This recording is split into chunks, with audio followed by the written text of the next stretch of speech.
Let us pray in the name of the Father, and of the Son, and of the Holy Spirit. Amen. O Jesus, through the Immaculate Heart of Mary, I offer you my prayers, works, joys, and sufferings on this day for all the intentions of your Sacred Heart, in union with the holy sacrifice of the Mass throughout the world, in reparation for my sins, for the intentions of all my relatives and friends, and in particular for the intentions of the Holy Father. Amen. Let us pray for the intentions of the Holy Father for the month of September, for the cry of the earth. We pray that each one of us will hear and take to heart the cry of the earth and of victims of natural disasters and climatic change, and that all will undertake to personally care for the world in which we live. Our Father, who art in heaven, hallowed be thy name. Thy kingdom come, thy will be done, on earth as it is in heaven. Give us this day our daily bread, and forgive us our trespasses, as we forgive those who trespass against us. And lead us not into temptation, but deliver us from evil. Amen. Hail Mary, full of grace, the Lord is with you. Blessed are you amongst women, and blessed is the fruit of thy womb, Jesus. Holy Mary, Mother of God, pray for us sinners, now and at the hour of our death. Amen. Glory be to the Father, and to the Son, and to the Holy Spirit, as it was in the beginning, is now, and ever shall be, world without end. Amen. My dear friends, as we enter in the presence of the Lord, as we begin this new day, let us take a few moments to thank the Lord for all that He has done for us. We see that right from the time of our birth till now, there have been many instances or events where the Lord has worked wonders in our lives. He has guided us, He has protected us, He has shown us the way, helped us to overcome challenges and difficulties. And in this way, we can identify Him guiding us all through our lives. But there are occasions wherein we find it difficult to recognize His presence among us. We find it difficult to identify the blessings and the graces. And here we see that it is in these occasions that we need to specially ask the Lord to give us the grace that we may be able to identify those graces, those blessings in our lives. And therefore we see that the first thing to do is to be grateful to the Lord for all that He has done. And therefore, as we begin today's morning prayer, let us begin on this note of gratitude. Let us ask the Lord to help us identify His presence in our lives. And therefore, let us begin by thanking the Lord for all the things that He has done for us. Lord, we thank You for the gift of life. We thank You for giving us talents, opportunities, and various gifts that enable us to become better persons, and also that enable us to reach out to others and make a difference in the lives of others. Lord, we also want to thank You for the gift of our family members, friends, relatives, near and dear ones, and all those who play a very important role in our lives. We see that it is these people who have been instrumental in making us who we are. They are the ones who have devoted their time, energy, and effort. And as a result of it, they have molded us and they have made us better individuals. So today, Lord, in a very special way, we ask you to bless all their endeavors and give them all the graces that they may require in life. We also thank you, Lord, for giving us the gift of this day, a day that would help us in many ways to appreciate the good things that you have done for us, a day wherein we may complete some thing that was left behind, or a day that may present to us various challenges. Whatever be the situation, Lord, we ask you to be with us and guide us. Allow us to be led by you. Lord, we also thank you for the opportunities, for the experiences that you have given us in life. There have been many experiences wherein we have enjoyed, and these are the experiences that we want to cherish in life. But at the same time, there have also been those experiences and those moments wherein we have found it difficult to accept them. These are the experiences that have been learning experiences. They have taught us a lot in life. Though they may have been hard, bitter, but still they have given us a valuable lesson. They have made us stronger. And therefore, Lord, we also thank you for those moments which have helped us to become strong, which have helped us to become better individuals. And Lord, we also thank you for giving us opportunities to reach out to others, to make use of our talents. And thus, Lord, we ask you to be with us, guide us throughout this day. Lord, allow us to be led by you, so that whatever we do, our actions, our words, may reflect your love, joy, and mercy to the world around us. Help us to become your instruments, so that you may work in and through us. And therefore now, my dear friends, let us all close our eyes at this moment and let us praise the Lord that He has woken us up in this morning. We thank Him for the good health that He has given us, for the good night's rest. We thank Him for keeping us safe and sound, for protecting us from all danger, from all harm. He has kept us in His love. And at every moment we see that His gaze is upon us. He never abandons us. He is always there, guiding us, protecting us, showing us the right path. He loves us. And for all this, let us praise Him. Let us thank Him and let us glorify Him. Lord, as we offer you this day, we ask you that you be with us. Help us to make the right decisions. Help us to do the right things, so that we too may become worthy instruments, that we may be worthy workers in your vineyard. And therefore, my dear friends, let this day be a day of joy and blessings in the name of our Lord Jesus Christ. And today, in a very special way, we shall reflect on Psalm 62. As usual, we shall have a general overview of the psalm, and then we shall take a look at some of the important verses in detail. Now we see that Psalm 62 is a psalm of trust, and once again it is attributed to David. It emphasizes the importance of finding true rest and security in God alone.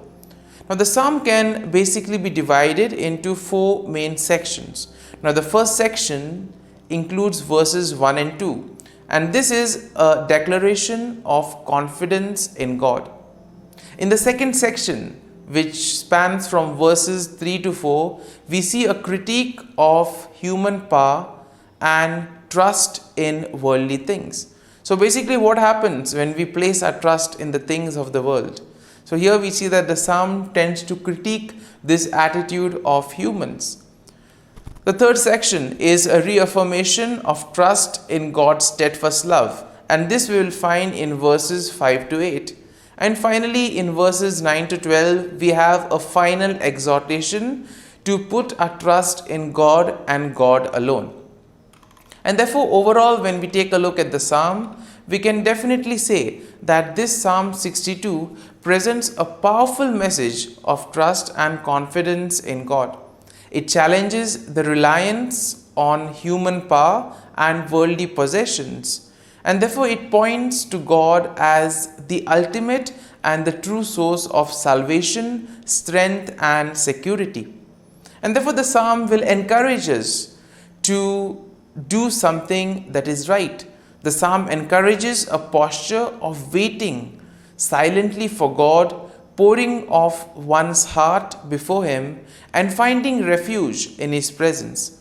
And therefore it also serves as a reminder to ultimately put our whole trust and faith in God and God alone, and God will take care of the rest.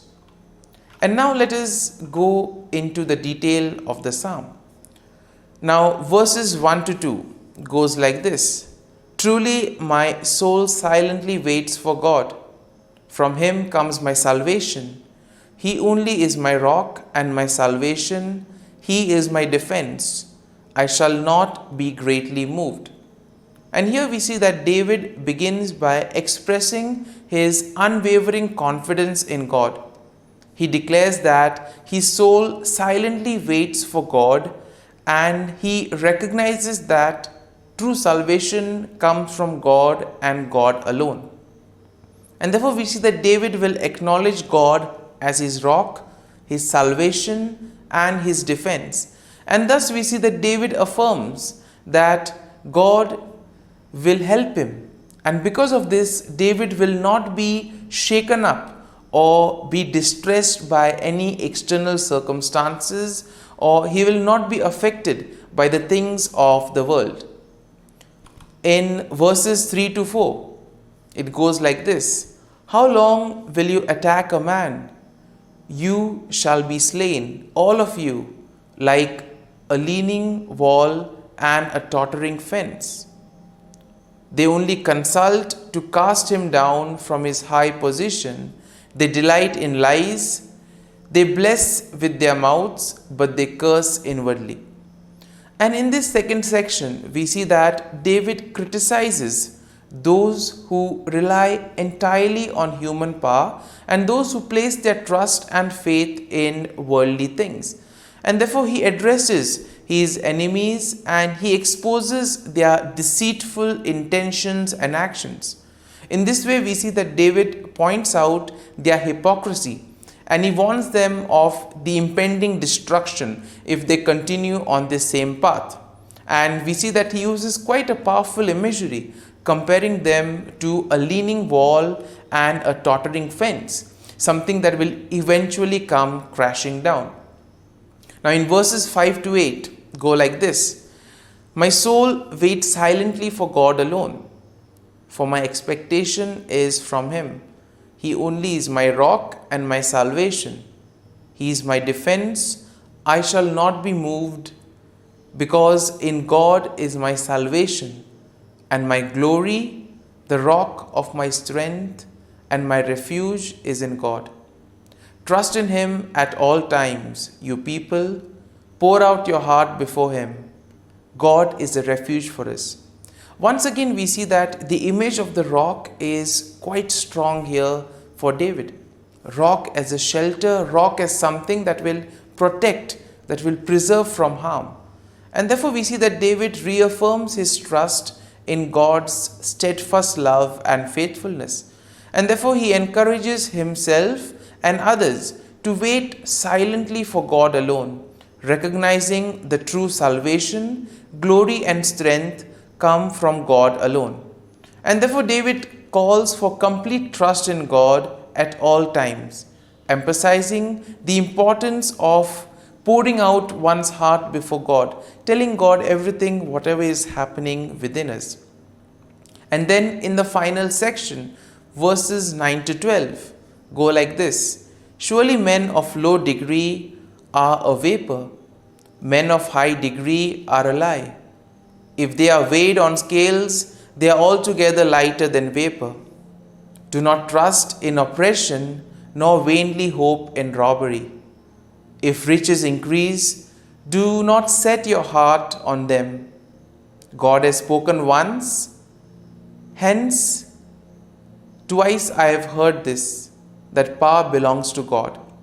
And here we see that in this final section, David will exhort his people to put their trust in God alone rather than in human power and wealth. And therefore, he highlights the fleeting nature of human accomplishments and the importance of setting one's heart on worldly things. And therefore, here we see that we need to place our faith and trust in God and God alone. David affirms that true power belongs to God and emphasizes his attribute of mercy. And we see that David concludes by emphasizing the just judgment of God, that God will reward each one according to his work. And therefore, my dear friends, as we reflect on this psalm, let us look at a verse or a thought that would have probably touched us or inspired us. Let us remain with this thought, with this word. Allow it to take root in you. And as we spend a few moments in silence, let this psalm become part of you, so that whatever actions and words that you may speak, all may reflect the peace, joy, and mercy of God.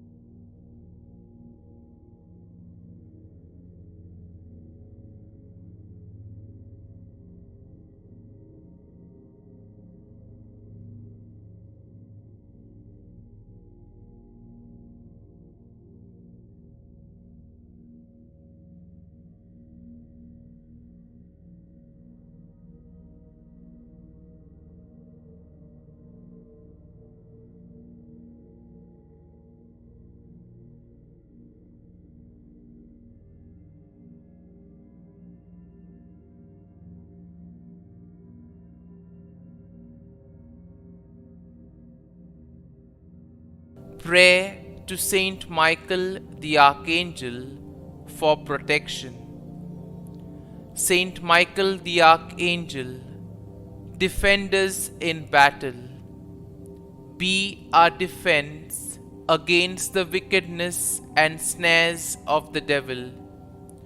May God rebuke him, we humbly pray. And do thou, O Prince of the heavenly hosts, by the power of God, thrust into hell Satan and all the evil spirits who prowl about the world, seeking the ruin of souls. Amen. Act of Adoration. O Sacrament most holy, O Sacrament divine, all praise and all thanksgiving be every moment thine. Saint Gertrude Prayer for souls in purgatory. Eternal Father, I offer Thee the most precious blood of Thy divine Son, Jesus, in union with the masses said throughout the world today, for all the holy souls in purgatory, for sinners everywhere, for sinners in the universal church, those in my own home and within my family. Amen. May the divine assistance remain always with us, and may the souls of the faithful departed through the mercy of God rest in peace. Amen. Glory be to the Father, and to the Son, and to the Holy Spirit, as it was in the beginning, is now, and ever shall be, world without end. Amen.